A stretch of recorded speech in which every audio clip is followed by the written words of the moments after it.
Hi, my name is Rachel Fitzsimmons, and this is my English 114 oral presentation on our research paper. So I did my research paper subject was on nursing because I am attempting to get into the nursing program at Sandhills Community College. So the reason I am picked nursing and why I'm trying to get into nursing, and I put this in my research paper, is because of back in the 5th grade, I was able to play a very important woman, Clara Barton, in Civil War's history and kind of the nursing history. She was the founder of the American Red Cross, which I think is very impactful and empowering as a woman. So I always, whenever I did research papers from then on, it usually was about Clara Barton, something about nursing or the war. A little backstory is that kind of all entails in my life. I had a lot of family members unfortunately get sick and pass away, so I was always in the area of nurses, hospitals, and I've always had an amazing experience. And when I turned 17, I actually joined the Army as a combat medic. So that also helped endure and my wanting to become a nurse and help out everyone. So that is the subject that I did, and I do a little bit of a backstory within my research paper.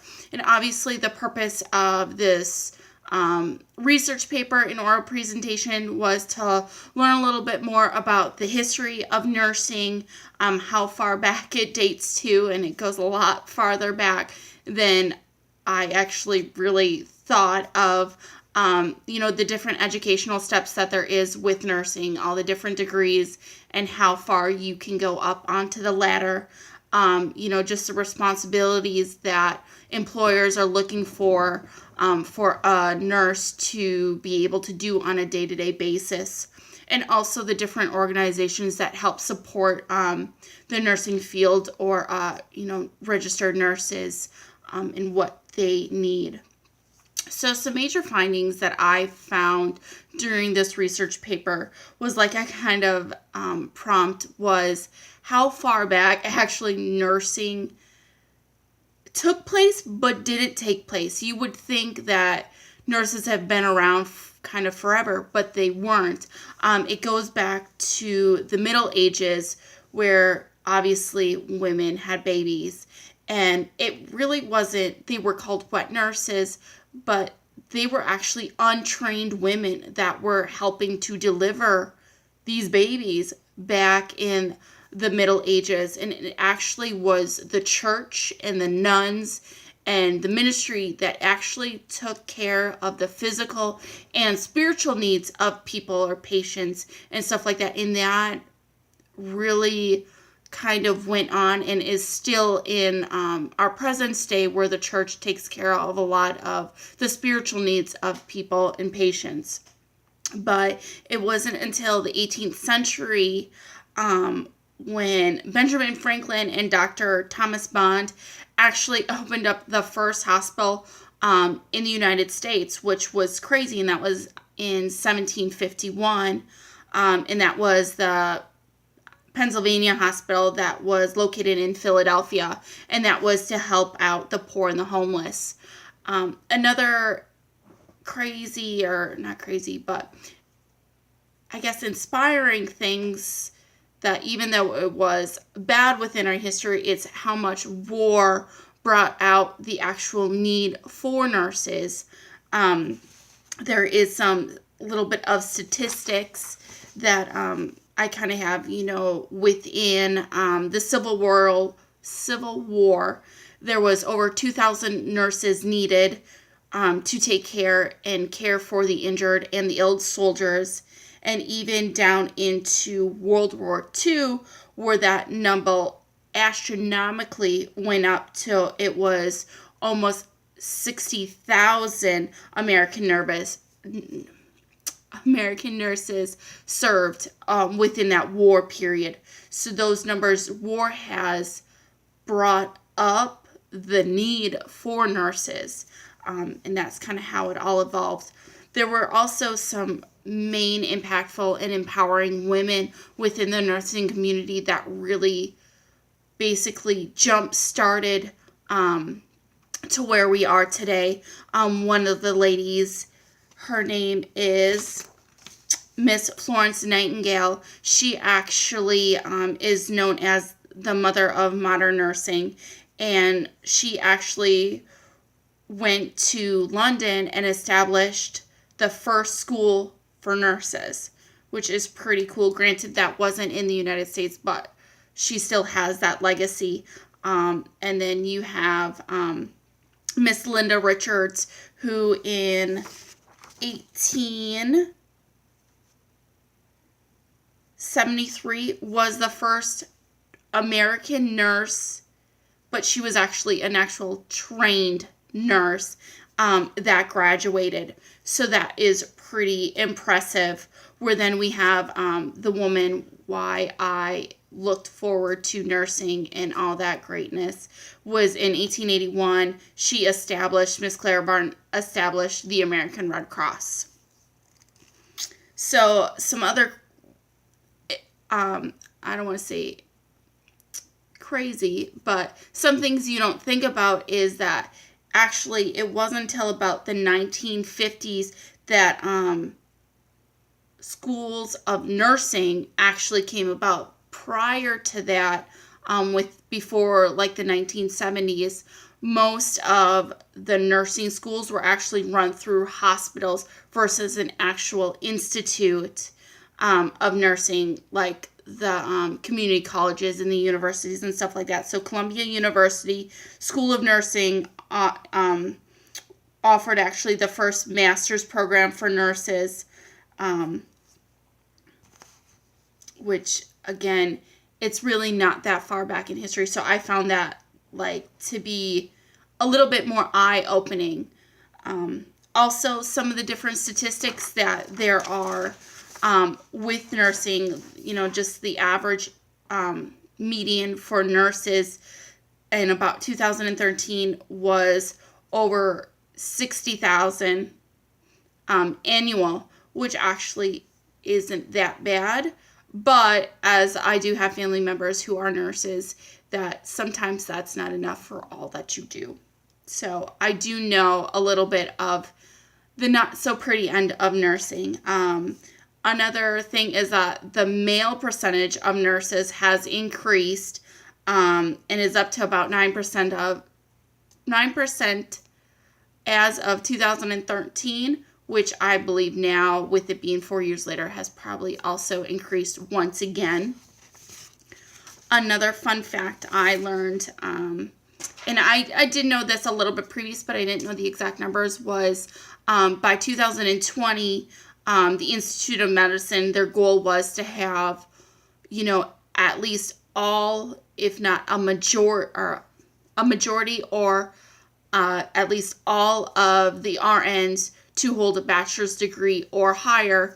So that actually is, they're really looking at least 80%. And currently, most of the RNs that you see in hospitals and other establishments or the workforce, about 55% of them actually do hold higher than a bachelor's degree or just has a bachelor's, which is a BSN in nursing. So I definitely am striving for that once I get into the nursing program as well, just because 2020 is right around the corner. So I know that is something that employers are definitely going to be looking for. Again, the nursing program, even though it is in a high demand and it is increasing at a rapid rate, it is still very competitive. A large number I saw, and I know it's probably grown, is in 2012, there was almost 80,000 nursing qualifiers or applicants that were qualified to be within a program, but were not accepted into a program. And that, to me, is an astronomical number of how, competitive it really is that many people are waiting to get into some type of a program. So the competitiveness, I know, is a little bit more than I anticipated, and I found that in doing this research. Another thing I knew some of, but was more of the organizations that actually support nurses and what they do and how they care for their patients. So the American Nurses Association is one, and they basically are representing the 3.1 million registered nurses in the nation, and their main focus is to promote the rights of nurses within the workplace. So then you have the National League of Nursing, who is dedicated strictly to the educational end of nursing and that excellence of. Then you have the National Student Nursing Association, which is basically geared toward the professional development of the future registered nurses. So that would be like me, as I am a CNA, but I am looking to become a registered nurse. So that is in an organization that is actually supporting me right now. Also, you have the International Council of Nurses, which is obviously an international organization that helps with health policies on a global aspect and advancement in the nursing knowledge in third world countries or in disasters or in large breakouts like tuberculosis or HIV in, again, some of those third world countries. So my conclusion from this research is I did learn some new things, like I said, in the history of it. You think it really wasn't, like, a lot farther back, but it wasn't. In the sense of the Middle Ages, they didn't have trained nurses. So I found that really intriguing that it was actually the church that for the longest time took care of people and their physical and spiritual needs. But also coming into more the numbers game and truly seeing the numbers of how competitive nursing programs are and how every little bit counts. And I hope to see that more awareness is of the growing need for nurses and that other schools and the acceptance process, I don't want to see as lenient, but it is expanded a little bit because we are in high demand for nurses.